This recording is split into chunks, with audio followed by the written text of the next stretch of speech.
لڑو نہیں کسی سے, سکون سے, امن سے, شانتی سے رہو, ٹھیک ہے. لیکن کسی کا مذہب بھی قبول نہیں کرو. دیکھو ہندو بھی ہیں ہمارے ملک میں, عیسائی بھی ہیں, وہ تو بالکل ہی الگ مذہب ہے نا, وہ تو اللہ رسول کو صاف لفظوں میں انکار کرتے ہیں. تو ہم کہتے ہیں بھائی ٹھیک ہے, تم لکم دینکم ولی دین, تم جاؤ تمہیں جو سمجھ میں آتا ہے کرو. تو ایسے ہی شیعہ سنی کا جو اختلاف ہے وہ اگر زبان کی حد تک رہے, دلائل کی حد تک رہے تو ٹھیک ہے. لڑائی بڑائی والا معاملہ ہوگا تو معاملہ کیا بنے گا, کیچڑ اچھالنا ایک دوسرے پہ. تو میں ایک بات آپ سے کر رہا ہوں کہ آپ اپنے بارے میں یہ فیصلہ کریں کہ آپ کیا ہیں, یا تو ادھر ہو جائیں یا ادھر ہو جائیں. تو اگر آپ شیعہ ہیں ٹھیک ہے, پھر وہ جو کر رہے ہیں وہ ان کا مسلک ہے, آپ کریں وہ. لیکن اگر آپ سنی ہیں تو پھر آدھا سنی آدھا ادھر آدھا ادھر, بیچ کا نہ بنے. میں بھی بیان میں عرض کر رہا تھا نا آخر میں کہ بیچ کا کسی کو بھی پسند, میرا خیال ہے آپ لوگ کو ہوتا ہے, شاید نہیں ہوتا نا کسی کو بھی پسند. قدرت نے کسی کو بیچ کا بنا دیا اللہ کی طرف سے, وہ تو اللہ کی طرف سے آزمائش ہے. لیکن خود سے کبھی بھی بیچ کا بننے کی کوشش مت کرو.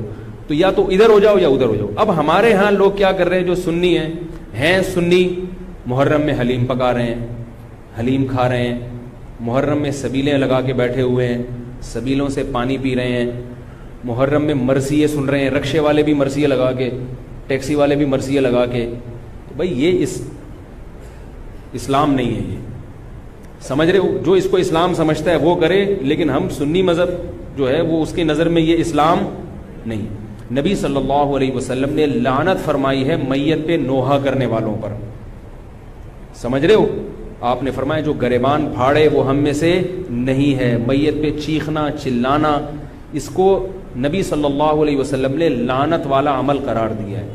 شہادت پہ چیخنا چلانا کسی کی. حضرت جعفر طیار رضی اللہ تعالیٰ عنہ اہل بیت میں سے تھے. وہ جب شہید ہوئے ہیں جوانی میں, ان کی 4 بیویاں تھیں, بیوہ ہو گئیں. معذرت کے ساتھ یہ میں ٹاپک نہیں لا رہا, جو خود سے آ رہا ہے اسے آنے دو. اب شہید ہی چار بیویاں ہی بیوہ ہوئی تھی, تو میں ان کو آپ کی خوش کرنے کے لیے ایک تو نہیں کر سکتا نا. ان کی 4 بیویاں کیا ہو گئی, بیوہ ہو گئی.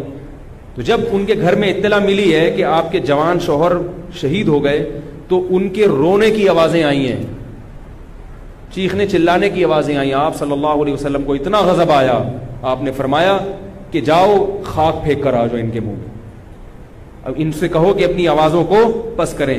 حضرت جعفر طیار بھی اہل بیت میں سے تھے, نبی کے سگے چچا کے بیٹے تھے.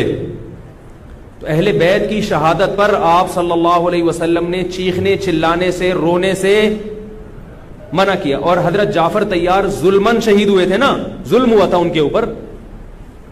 تو اسی طرح ہم یہ کہتے ہیں کہ جیسے حضرت جعفر طیار اہل بیت میں نبی کے سگے چچا زاد بھائی, حضرت حسین نبی کے نواسے, تو جیسے حضرت جعفر طیار کی شہادت پہ چیخنے چلانے والے کو نبی صلی اللہ علیہ وسلم نے پسند نہیں کیا. حالانکہ ان کی بیویوں کا رشتہ, بیوی کا جتنا قریبی رشتہ اپنے شوہر سے ہوتا ہے, اتنا قریبی رشتہ ہمارا حضرت جعفر طیار یا حضرت حسین سے نہیں ہے. رشتہ یقیناً ہے مگر اتنا قریبی نہیں جتنا بیوی کا ہوتا ہے, اولاد کا ہوتا ہے. تو جب بیویوں کو رونے کی اجازت نہیں ہے, جو سب سے زیادہ متاثر ہوئی ہیں, تو ہم اور آپ کو حضرت حسین کی یاد میں چیخنے چلانے کی اجازت کہاں سے ہوگی؟ ہم زیادہ فنٹر بننے کی کوشش کیوں کر رہے ہیں بھائی, زیادہ آگے نکلنے کی کوشش کیوں کر رہے ہیں؟ یقیناً اہل بیت سے ایمان, اہل بیت سے محبت ہمارے ایمان کا جزو ہے, مگر اس محبت کا اظہار اس طرح سے کرنا ہے جس طرح سے اہل بیت سے محبت کا نبی نے حکم دیا ہے. نہیں آ رہی میرا خیال ہے بھائی, پولیس کی تو ضرورت نہیں ہے. جس طرح سے حکم دیا ہے بھائی اس طرح سے اہل بیت سے محبت کرنی ہے, اپنی طرف سے نہیں کرنی ہے آپ نے. تو پہلی بات تو یہ حدیث سمجھ میں آ گئی. اور آپ صلی اللہ علیہ وسلم نے چیخنا چلانا, گریبان پھاڑنا اور یہ سب کے منع کیا ہے.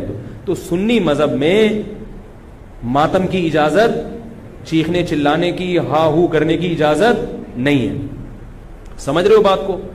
تو آپ یہ کام نہ کریں, مرثیے آپ نہ سنیں, انہیں سننے دیں, انہیں کرنے دیں. آپ رکشہ ٹیکسی چلا رہے ہو, کہہ رہے محرم کے احترام میں گانے نہیں لگاؤں گا, مرثیے لگا دوں گا. بھائی نہ گانے لگاؤ نہ مرثیے لگاؤ. اور مرثیوں میں جس طرح سے اہل بیت کا نام لیا جاتا ہے, اس میں اہل بیت کی عزت نہیں ہے بلکہ اہل بیت کی توہین ہے. ہائے زینب, ہائے یوں, ہائے یوں. آپ اپنے گھر کی عورتوں کو چاہتے ہو کہ سڑک پہ ان کا اس طرح سے ہائے ہائے کر کے نام لیا جائے روڈ پہ؟ جب ہم اپنی عورتوں کے لیے ایسی توہین برداشت نہیں کرتے، وہ عورتیں جن کے تقدس کی قسم اٹھائی جا سکتی ہے، جن کے ناخن بھی کوئی نامحرم نہیں دیکھ پاتا تھا، اہل بیت عورتیں تھیں، نبی صلی اللہ علیہ وسلم کی نواسیاں، نبی صلی اللہ علیہ وسلم کے خاندان کی عورتیں، حضرت حسین رضی اللہ تعالیٰ عنہ کے خاندان کی عورتیں، تو ان کے بارے میں میرے بھائی کیسے یہ برداشت کیا جا سکتا ہے کہ کوئی بھی چیخے چلائے ان کا نام اس طرح سے توہین آمیز لہجے سے؟